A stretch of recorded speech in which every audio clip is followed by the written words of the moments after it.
பார்வதிபதி லோல நமோ நமோ சைலயாங்க நிவாச நமோ நமோ பார்வதிபதி லோல நமோ நமோ சைலயாங்க நிவாச நமோ நமோ மனுகுல பாலக நமோ நமோ நமோ தேவ சேனேச மனுகுல பாலக நமோ நமோ நமோ தேவ சேனேச.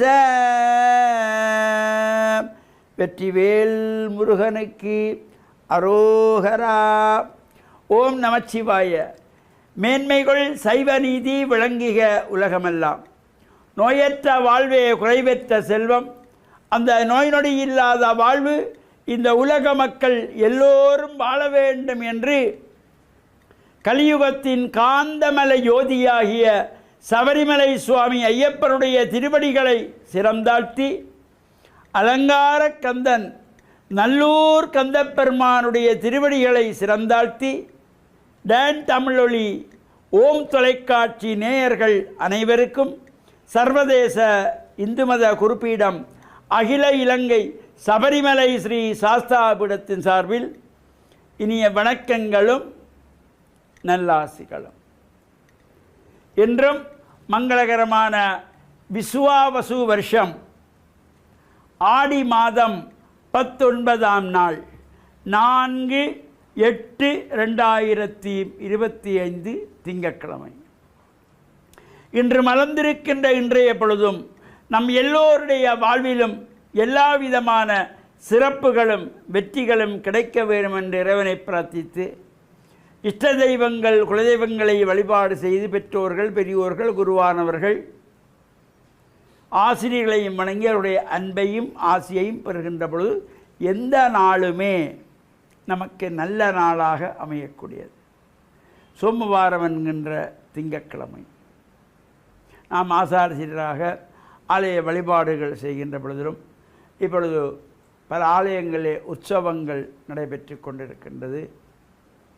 அதேபோல் இலங்கை திருநாட்டில் உலக பிரசித்தி பெற்ற அலங்கார கந்தன் நல்லூர் கந்தப்பெருமானுடைய இந்த வருடாந்த மகோற்சவம் சிறப்பாக நடைபெற்று கொண்டிருக்கிறது.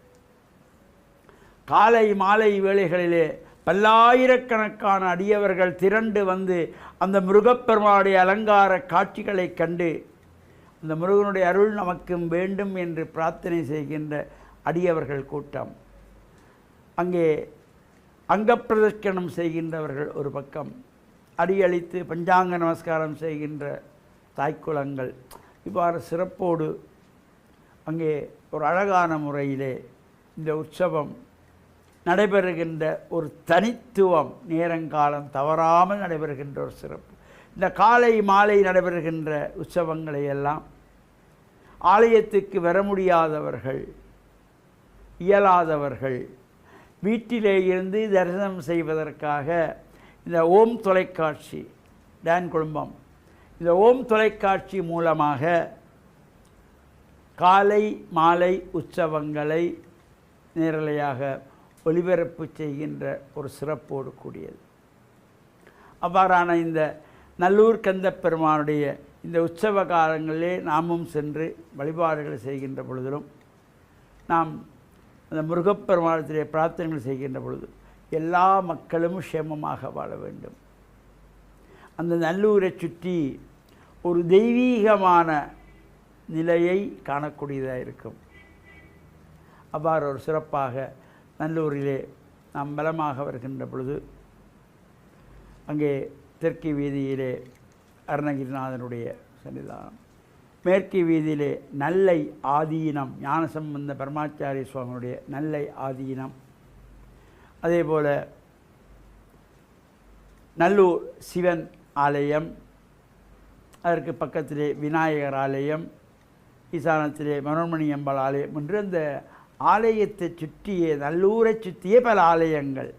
இவ்வாறான இடங்களிலே எல்லாம் சுவாமி விளம்பெறுகின்ற பொழுது பல்லாயிரக்கணக்கான அடியவர்கள் நின்று தங்களுடைய நேர்த்திக்கடன்களையும் செலுத்துவது, கற்பூர சட்டி எடுப்பது, காவடி எடுப்பது போன்ற நிகழ்வுகளும் கலந்து இறையருளை பூரணமாக பெற்று மண்ணில் நல்ல வண்ணம் வாழ்கின்ற வகையிலும் நாளைய தினம் ஆடி மாதத்தினுடைய செவ்வாய்க்கிழமை விசேஷ பூஜைகளும் கலந்து இறையருளை பெற்று மண்ணில் நல்ல வண்ணம் வாழ டான் தமிழொலி ஓம் தொலைக்காட்சி நேயர்கள் அனைவருக்கும் சர்வதேச இந்து மத குறிப்பீடம் அகில இலங்கை சபரிமலை ஸ்ரீ சாஸ்தாபுரத்தின் சார்பில் நல்ல ஆசிகளை கூறிக்கொள்வதில் மனமகிழ்வு கொள்கிறோம்.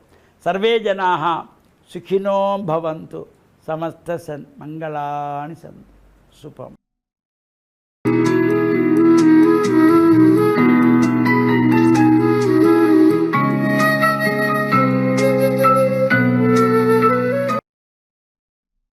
இறையேசுவில் என் அன்பு நெஞ்சங்களே, கிறிஸ்தவ நற்சிந்தனை வேளையில் உங்களை சந்திப்பதிலே பெருமகிழ்வு கொள்கின்றேன்.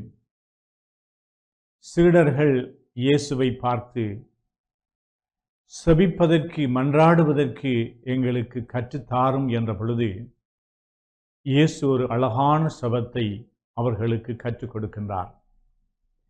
செபங்களுக்கெல்லாம் தலை சிறந்த செபமாக கிறிஸ்தவர்களாகிய நாங்கள் அனைவரும் மனப்பாடமாக சொல்லக்கூடிய செபம் விண்ணுலகிலே இருக்கிற எங்கள் தந்தையே என்ற அந்த செபம். அந்த செபத்திலே செபத்துக்கான எல்லா அம்சங்களும் அடங்கி இருப்பதை நாங்கள் பார்க்கின்றோம். இறைவனை அப்பா தந்தாய் என்று அழைத்து அவருடைய நாமம் போற்றப்படுக என்று சொல்லி, அவருடைய சித்தம் நிறைவேற வேண்டும் என்று சொல்லி, அவருடைய ஆட்சி இந்த உலகத்திலே வர வேண்டும் என்று சொல்லி மன்றாடுகின்றோம்.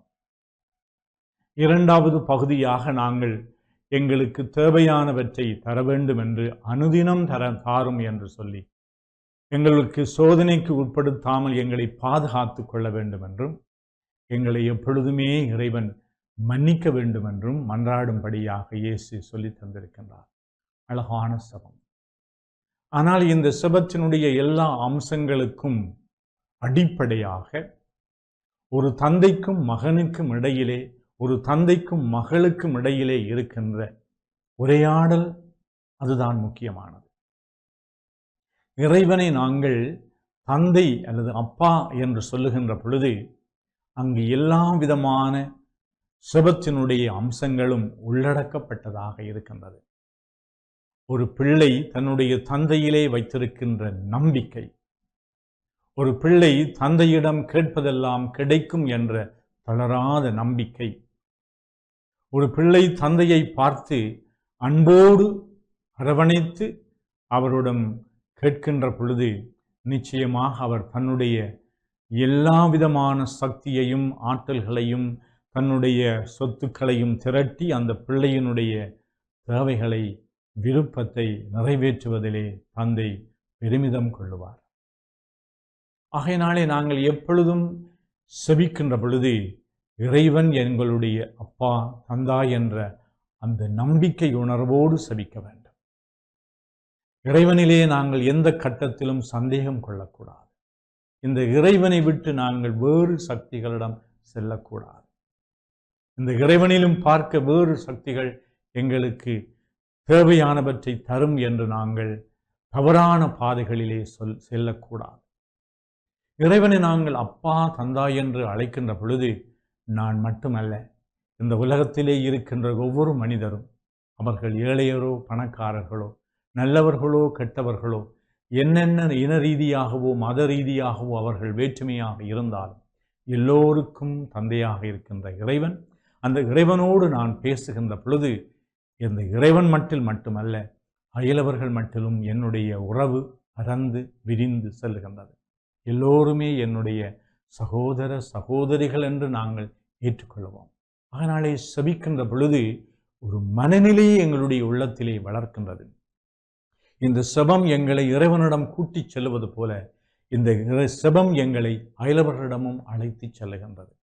எனவே இந்த செப வாழ்விலே நாங்கள் ஈடுபட்டவர்களாக வேண்டிய பொழுதெல்லாம், தேவையான பொழுதெல்லாம் எங்களுடைய வாழ்க்கையிலே நாங்கள் இழப்புக்களை, துன்பங்களை, துயரங்களை சந்திக்கின்ற பொழுது, வாழ்க்கையில் எங்களுடைய கண்ணீர்கள் எங்களுடைய வாழ்க்கையாக மாறுகின்ற பொழுதெல்லாம் இந்த இறைவனை பார்த்து அப்பா தந்தாய் என்று அழைத்து இந்த அழகான இயேசு சொல்லிக் கொடுத்த செபத்திலே நாங்கள் கலந்து கொள்வோமாக.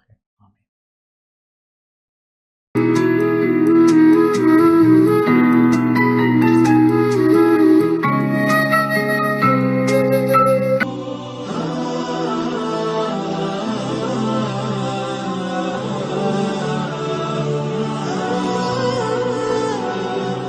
பிஸ்மில்லாஹிர்ரஹ்மானிர்ரஹீம். அல்ஹம்துலில்லாஹி ரப்பில் ஆலமீன். வஸ்ஸலாத்து வஸ்ஸலாமு அலா அஷ்ரஃபில் அன்பியா வல் முர்சலீன். அம்மா பஅத். وقال النبي صلى الله عليه وسلم ألا وإن في الجسد لمضغة إذا صلحت صلح الجسد كله وإذا فسدت فسد الجسد كله அலா வஹியல் கல்ப். சதக ரசூலுல்லாஹி ஸல்லல்லாஹு அலைஹி வஸல்லம். கண்ணியத்திற்குரிய அன்பார்ந்த நேயர்களே, அஸ்ஸலாமு அலைக்கும் வரஹ்மத்துல்லாஹி வபரகாத்து. மேற்கூறப்பட்ட இந்த நபி மொழியில் ரசூலுல்லாஹி ஸல்லல்லாஹு அலைஹி வஸல்லம் அவர்கள் கூறினார்கள், உங்களது உடலிலே ஒரு சதை பிண்டம் இருக்கிறது. அது சீராகிவிட்டால் முழு உடலும் சீராகிவிடும். அது சீர்கட்டு விட்டால் முழு உடலும் சீர்கட்டுவிடும். அதுதான் உங்கள் உள்ளம் என்று சொன்னார்கள். பொதுவாக இன்று நடைமுறையில் நாம் சில விடயங்களை விளங்கிக் கொள்ளலாம். எந்த செயற்பாடாக இருந்தாலும் மனிதனுடைய உள்ளம்தான் அதனை முதலாவதாக முன்னெடுக்கின்றது.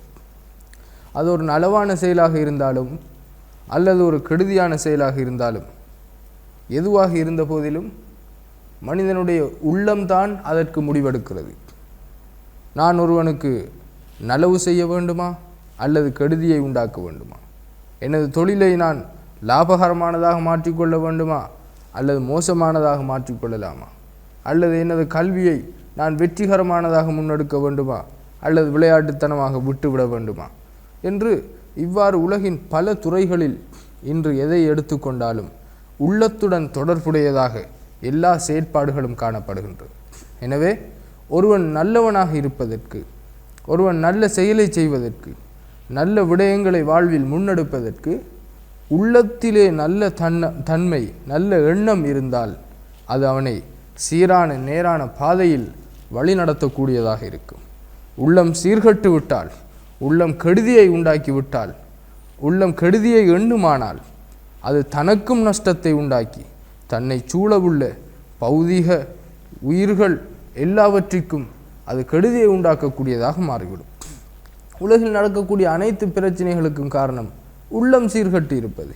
மக்களுடைய உள்ளம் எப்போது நலவை உண்டாக்குமோ, நலவை எண்ணுமோ, நான் எந்த நலவை உண்டாக்கி கொள்ள வேண்டும், எந்த விடயத்தை என்னுடைய வாழ்வில் சீரானதாக மேற்கொள்ள வேண்டும் என்ற விடயத்தை எப்போது அது முன்னெடுக்குமோ, அது சிந்தனைக்கு கொண்டு வருமோ, அப்போது வாழ்வின் எல்லா செயற்பாடுகளும் நலவானதாகவும் நன்மை பயக்கக்கூடியதாகவும் மாறும்.